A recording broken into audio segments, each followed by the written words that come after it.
past, there have been many traditional ways to celebrate Christmas. With songs, with gifts, with family and friends. There's a new way. Ho, ho, ho, Bert. With Ernest. Ernest P. Worrell. He's back. Know what I mean? Back to save Santa. Santa's in the slammer. Look at those beady, twinkling eyes. Back to save Christmas.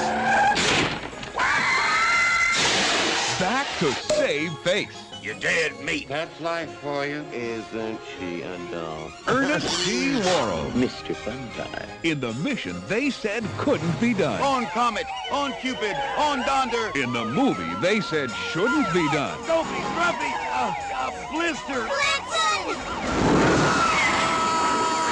You guys say you have a problem with reindeer? Trim the tree. Light the candles. Deck the halls. And hit the deck. 'Cause Ernest P. Worrell's coming to town. I'm gonna die! And he's coming With colorful cards and festively wrapped packages. Air brakes. Ernest Saves Christmas.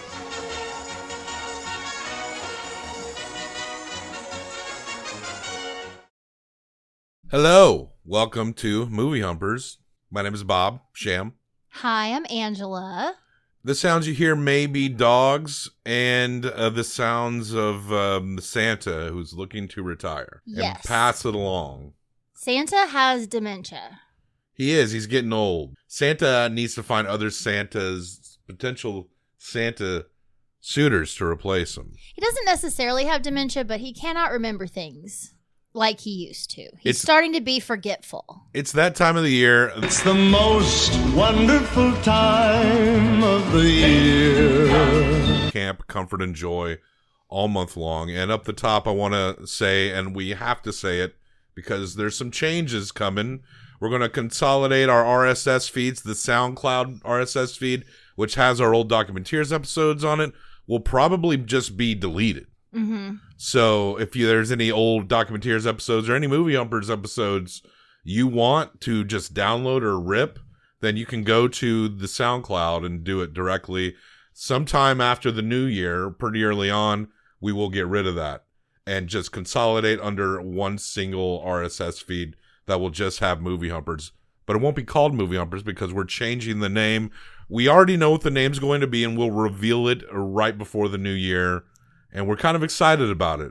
It'll make us seem serious, but we promise it won't be any more serious and probably even be dumber. We might even just go dumber. Today we're talking about a legend, the sure man. is. You know, I often bemoan this type of comedy that seems to be everywhere now, where people do like a goofy reaction as opposed to a joke. And now, if I wandered into an Ernest movie for the very first time, I might have that same reaction, like, what is this, right? I agree. Because it's more reminiscent of children's comedy, that kind of thing, or children's programming. And I find that when you see that in more adult contemporary kind of humor, it's obnoxious because it seems like more of a kid's thing. But the difference here is that I have studied one of the most underrated actors of our time, the late, great Jim Varney, who is actually from our neck of the woods. He sure is. Filmed a lot of his Ernest movies in the Mid-South, Middle Tennessee area, with the exception of this one, which was mostly filmed in Orlando, but some interior set stuff was filmed in Nashville, where we're based out of. He also had a television show in the 80s that was filmed here because I went to elementary school with a girl who was in it. A lot of people we see as actors in the Ernest movies are people who are from or converge into the Mid-South area where we live. And Ernest, Jim Varney, he created this character. I forget how it all started, but Ernest started off doing commercials, that character doing commercials for regional dairy products. And around here, it's Purity. Yeah, I remember those. What you having for breakfast, Vern, huh? Oh, Purity orange juice. Purity, 100% Florida orange juice, Vern. Oh, natural, know what I mean? Hit me another lick out of that jug. It wasn't just Purity that he did that for. He did that for other regional dairy stuff as well, but Purity was the ones that was local to him and to us. When I was a kid, I was so fucking into Ernest that when we'd go to the video store to rent videos, I probably rented Ernest Goes to Camp 50 times, right? Yeah. And not only that, but there was a video of Ernest's Purity commercials, probably about an hour's worth of them, and I rented that video and watched that. That's amazing. And not only that, I rented the early Ernest movie that I'm pretty sure predates Ernest Goes to Camp, but you may have to check me on that. A movie called Dr. Otto and the Riddle of the Gloom Beam, where Ernest is playing a villain with a hand over his head like this, but also Ernest is in there, and I think Ernest transforms into him for some reason. It's been so long since I've seen that movie. I have vague memories of that movie. But yes, I have studied Ernest, and I can say that the weird, goofy reactions, who he is, the rural autist that is Ernest P. Worrell, one of our greatest comedic personalities. Is he a dog? Yeah, Jim Varney is a dog. Jim Varney, congratulations. You've made it to the dog. It's my dog. It's my dog show. It's my dog. Me and my dog. We on touring road. Me and my dog. We on touring road. Now, the dogs, if people want to know, it's just certain actors that, you know, we can love a lot of people, but only certain actors feel like our dogs. Yes. Peter Falk, Harry Dean Stanton. Who else is on that list? Pulling up the list right now. John Carpenter. George Romero, and Peter Cushing, and now Jim Varney. Jim Varney. And if we include characters, which is a little controversial to you, we can also put in Ernest P. Worrell. But yeah, congratulations, Jim Varney, on making it to our dogs list. And this film we're discussing today, I believe it is the follow-up to his Ernest Goes to Camp movie. Ernest Saves Christmas from 1988, directed by John Cherry, written by B. Klein and Ed Turner, starring Jim Varney, Douglas Seal, Noel Parker, Gaylord Sartain, Bill Burge, cinematography by Peter Stein, music by Mark Snow, a prolific film and TV music guy who most famous for doing the music for The X-Files. Ernest. Tell us about Ernest and Christmas. Ernest Saves Christmas. He does. The end. So we're going to give this 1 through 5 each combined for... I watched this movie every year when I was a kid, probably until I was out of my parents' house. This was my favorite holiday movie. I wouldn't say it is anymore, but it was. This was very nostalgic for me watching. Top Just 10. wanted to say that. Yes, absolutely. Still top 10.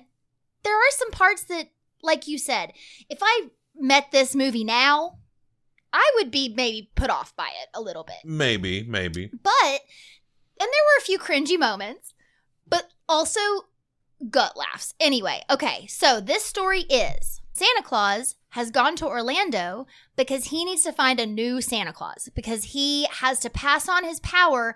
He can't do it anymore. He can't remember things. He's worried that if he doesn't pass it on this Christmas, that it's going to be gone forever because it's like a torch. He's been Santa Claus. He's 150 years old. He's kept doing it longer than he should. There's this guy who works at the Orlando Children's Theater who had a children's show for decades. Ernest watched him when he was a kid. That's going to be the new Santa Claus. All Santa has to do is get there and convince him. But that is the problem, is convincing everybody that he's Santa Claus, getting everything to come together in time for 7 o'clock on Christmas, because if you don't leave by 7 p.m. Orlando time, you cannot make it around the whole world before the sun comes up. We have time limits similar to Gremlins. And again, it is U.S. Eastern Standard Time that is significant here. Our boy Ernest, That is my dog show. drives a cab. He works for a cab company, and Ernest is trying to, with our modern adult knowledge, trying to analyze the character of Ernest and who he is. He seems like he's basically got the mentality of a 9-year-old trapped in a grown man's body. A really nice 9-year-old. He might have some level of Asperger's, is what I would guess. He seems to be compulsive, but also doesn't really read the emotions of people around him. He can be a little bit of a braggart sometimes when he's setting up to do something, can like go on these monologues on how, yes, I know everything about how to do this and do that. Hey, buddy, hurry up. I gotta get to the airport. Oh, don't worry, mister. We'll make that plain. I have lived my life in the fast lane. I have an almost supernatural feel for the road beneath my tires. Thrill driver! And whatnot. But again, he's not reading much of the reactions of the people around him. That's a sign of that he's on the Asperger's autism spectrum. He also will be pouty when he's not getting what he wants, and then when he gets what he wants, he takes all the credit for everything that just happened. Even when he seems a little bit narcissistic, it seems like it's in the sweetest and nicest way. For example, he goes to Vern's house at one point and destroys Vern's house, but the whole time he's there on the premise that he and Vern are best friends and Vern loves him. And Vern does. Vern is us. We are Vern. Vern, it ain't like the cab company can't afford to give somebody a free ride every now and then. After all, Vern, it's Christmas time. It's a time for giving. A time for chestnuts opening on a roasted fire. A time for sleigh bells tinkling in the snow. Boy, Vern, that puppy's really stuck, know what I mean? The thing about Ernest is, in the nature of when he's communicating with Vern, in an Ernest movie, you're going to get Jim Varney's face like right up in the camera all the Only time. when he's talking to Vern. And that is to signify that you are Vern, and Ernest is a bit of a close talker in the adventure of trying to help this guy who claims to be Santa. And he comes across this runaway teen played by Noelle Parker who calls herself Harmony Star. He got fired. Some crazy old guy stiffed him for a $30 cab ride. And instead of calling the cops, Bobo here knocked down the meter. Are those bacon cheeseburgers? And they're all kind of in it together and helping each other out. But Santa ends up going to jail and Ernest doesn't know, and he gets fired from his cab company. But Ernest, he is here to help people out. And yeah, he goes to Vern's house. So when there's a point to Ernest being up closer to the camera, into it being there. It's not because of nothing. It's because you are Vern and Vern is you. Hey, Vern, I see you finally caught on to the fact that Country Fresh Cottage Cheese now comes with a new fresh seal lid that keeps everything sealed up safe until you lift up the tab and pop off the ring. And Ernest loves you as you are Vern. Know what I mean? You know what I mean. We are all Vern. You know what I mean. You know what I mean? Know what I mean? There's a little Vern inside of all of us. Ernest is of the same ilk as Jerry Lewis. One Christmas Eve, I was lying in bed, and I thought I heard a noise in the heat ducts. And you thought it was reindeer on the roof? No, I thought it was Santa Claus trapped in the heating system. And I pictured him wandering around in there trying to find a way out, and finally turning himself into sort of this big blob and oozing through the vent covers. He overreacts, but he also has the ability to put upon any sort of persona. He's constantly doing... He's excellent at improv. Disguises. Yes. When he goes to save Santa Claus from jail, he dresses up in this suit, and the girl gets in on it too. She dresses up like she's like the governor's daughter, and he's like the governor's assistant. Are we communicating here? Were you elected into office, or did you just buy your way in? Isn't she a doll? Speaks very hoity-toity. That's like the aspect of Ernest that is the most advanced, is his ability to suddenly improvise and embody these characters. Jim Varney, classically trained actor. The thing is, you compared him to Jerry Lewis, and a lot of the modern physical reaction comedy is in the shadow of Jerry Lewis and Looney Tunes and all that. But Jim Varney understands where Ernest is in all of this. It's goofy, it's silly, it's campy, but he's not, you notice that he's restrained in the boundaries. Like, he understands this character perfectly. Jerry Lewis, there might be scenes where it's like, That seems completely ridiculous that he would do that. If you understand Ernest's personality as well as we do, sure, then there's really nothing you'll see him do that's beyond what Ernest is. Absolutely. What I love about Ernest is that, say when he encounters wildlife, critters, his classic foil is fire ants. But the thing about Ernest is that when he's being attacked by certain animals... You mean you want to go from the airport to downtown at rush hour? Yes. Is there a problem? He won't really notice that he's being attacked until he's going into a dialogue in which he's having to confirm the existence of those said critters. Like 6 snakes are biting his face at once. They'll be bunched in there like caterpillars or snakes. Ah! And when you see Ernest react and he's having these, like when he's feeling down or he's feeling bad about something, it really is a tribute to how good Jim Varney is, that he can weigh all these emotions in this strange, bizarre, maybe sometimes annoying, but very sweet character. He's doing like comedy gymnastics. It's really underrated. It really is how just fully formed this character is. I know. It's brilliant. And we might be biased because we grew up with this. We grew up in the area where all this was filmed and took place. And I think he lived here when he passed, or like nearby in one of somewhere near. You make a little money, you end up going to buy a property in one of the outside counties. You know how it is. Where you can get land. So he gets Santa Claus out of prison, and they have to go and find Joe. Joe's the guy that they want to be Santa Claus. Joe is on the set of a movie.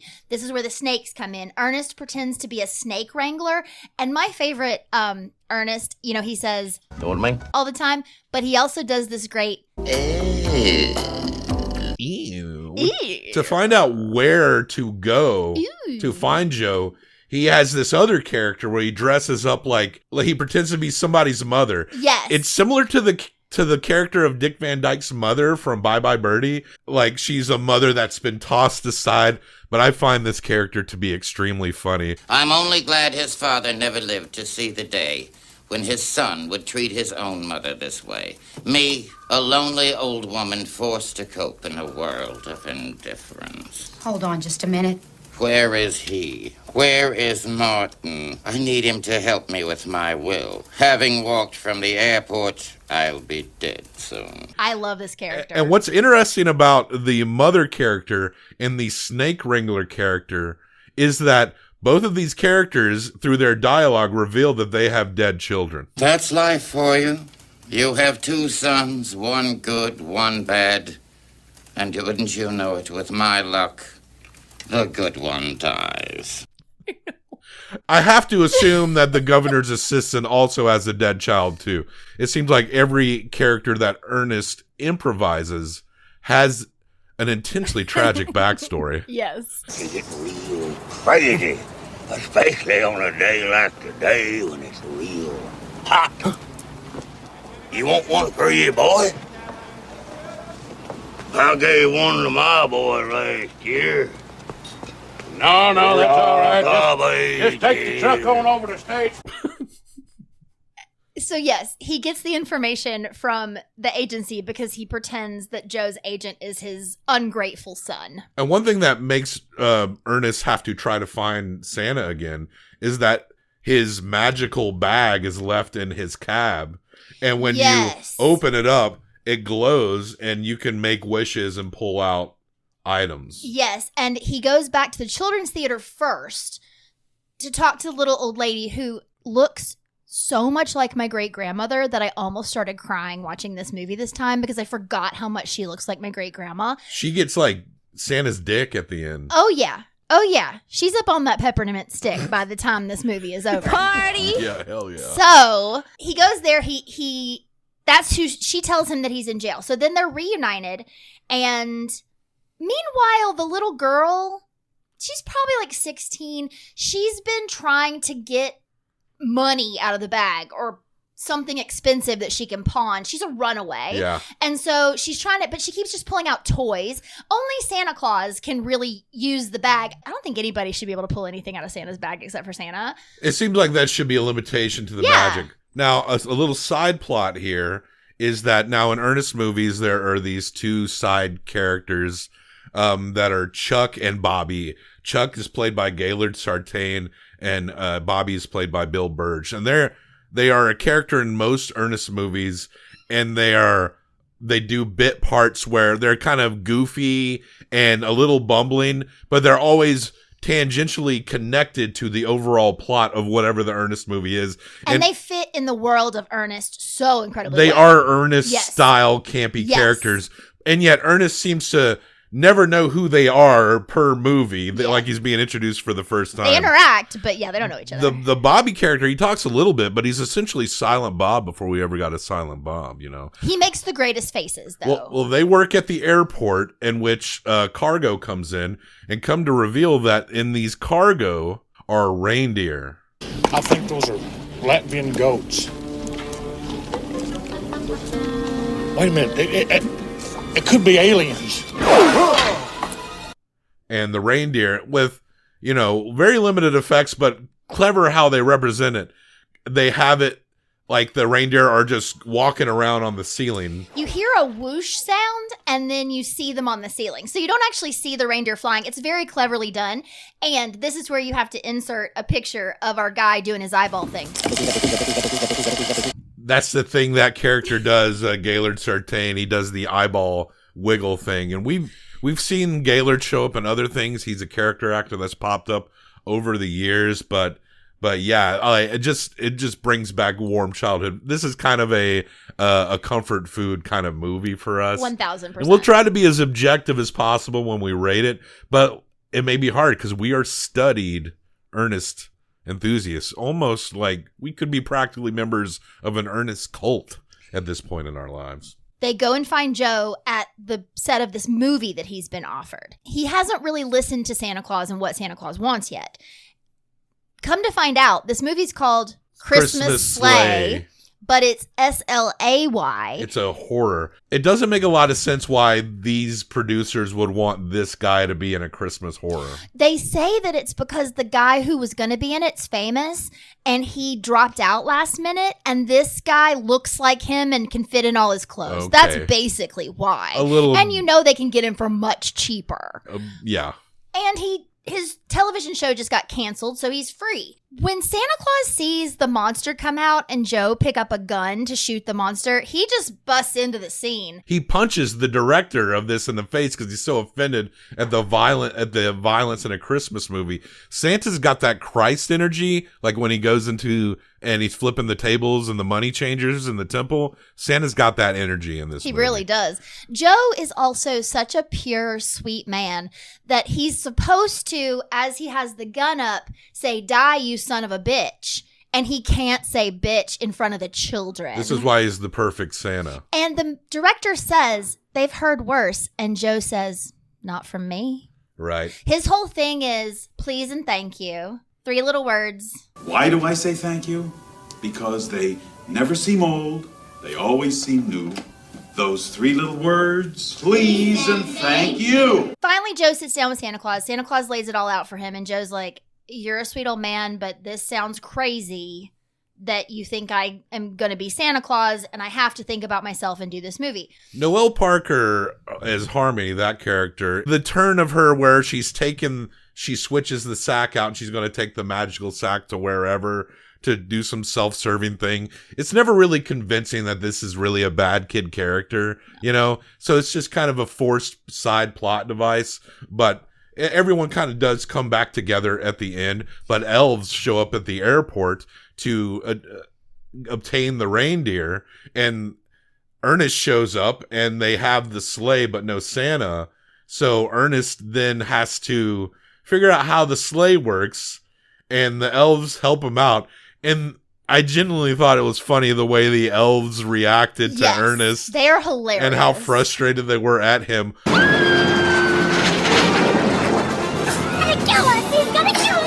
you worry, my little gherkin buddies. The vehicle ain't been made that I can't drive.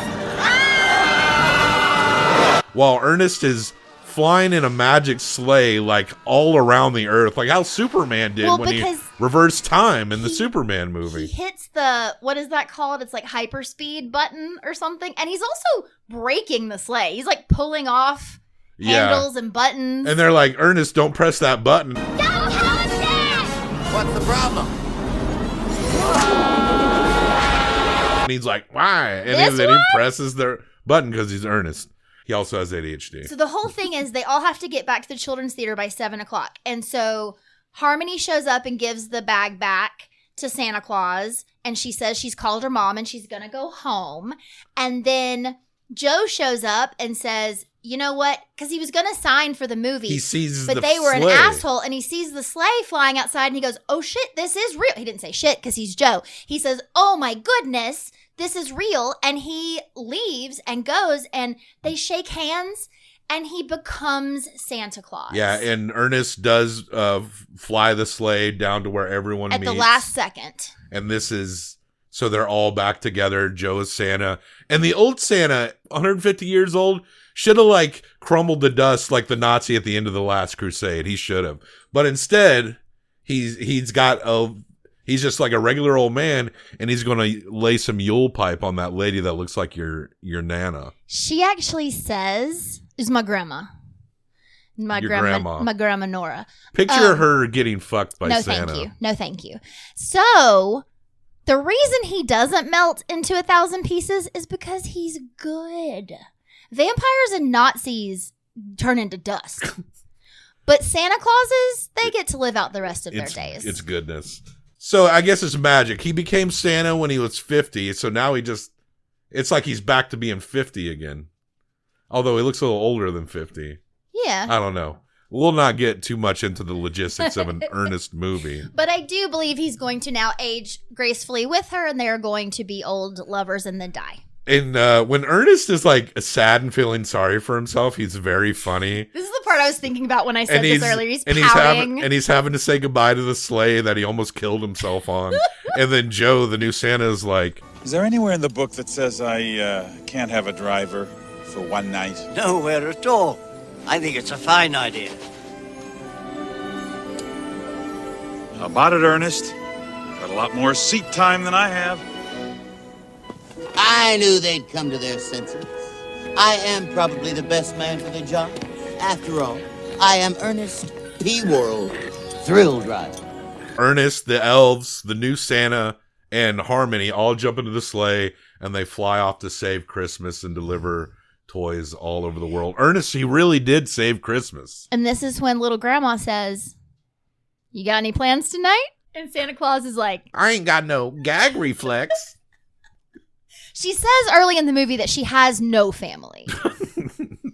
So you don't have to worry about... All right, that's Ernest Saves Christmas. Just saying, they made it very clear that you would know that Santa's not a homewrecker. Ernest Saves Christmas from 1988. Rest in peace, Jim Varney. You'll always be a legend to us, and you'll be our dog forever. Forever and ever. We're going to give this 1 through 5 each, combined for best out of 10. What do you give Ernest Saves Christmas? 4. You can give it whatever you want. You got a 4? That is really good. That's a very good score. Earlier it was going to be, I don't know. Talking about it, I can't stop smiling. Like my face hurts from smiling. There's some forced plot devices, though it's not too bumbled. That's why it's not a 5. It's not too jumbled. It's really a simple story that plays out very nicely. I've seen plenty of words Christmas fair, you know? Absolutely. But I think I can fall to a respectable 3.5. Okay. But that means Ernest Saves Christmas is a 7.5 film. So there you go. It's a B+, a 7.5. Ernest Saves Christmas by John Cherry is in between the movies Dancer in the Dark and a Christmas movie we watched last year, Eyes Wide Shut. That's probably more of a 7.75. That might be an A-, Eyes Wide Shut. Yeah. Because it's at least a really nice looking movie. I might move that up. But I'm cool with that. But being the case, Ernest Saves Christmas is as good as those, if not better. If not gooder. If not gooder. You know what I mean? You got to kind of go like, ooh. Oh, those are 2 different responses, I guess. There's the ooh and the ooh. All right, that does it for that one. We may have to touch base on more Ernest in the future. I don't know if they're much better than this. We got Ernest Goes to Camp. Good. Then Ernest Scared Stupid. And then I think after Ernest Scared Stupid, Ernest went to jail. I like it when he chews the pen and the ink spills all over him. That's a very funny scene.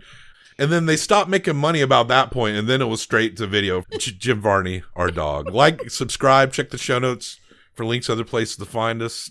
Let us know what you think of Ernest Saves Christmas and Jim Varney and Ernest P. World. They should re-release these on Criterion and have me write the essays in the booklets. I think we should petition that. I'll do 1,000-word essay for each film. Leave a comment and let us know how you feel in general. It doesn't even have to be about the movie. Just comment. Tell us how you're feeling right now. Happy holidays. Don't me.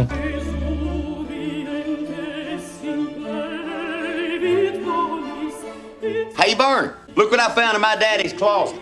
You know, I bet you this is from the big one. You know, WW2. Boy, I bet them were some great times. I know, because I never miss Hogan's Heroes on WDBJ7. You know, with Schultz and Hogan and Commandant Klink. Hogan's Heroes. Weekdays on your hometown station. You know, Vern, this must be some kind of a cigarette lighter. I know nothing. I see nothing.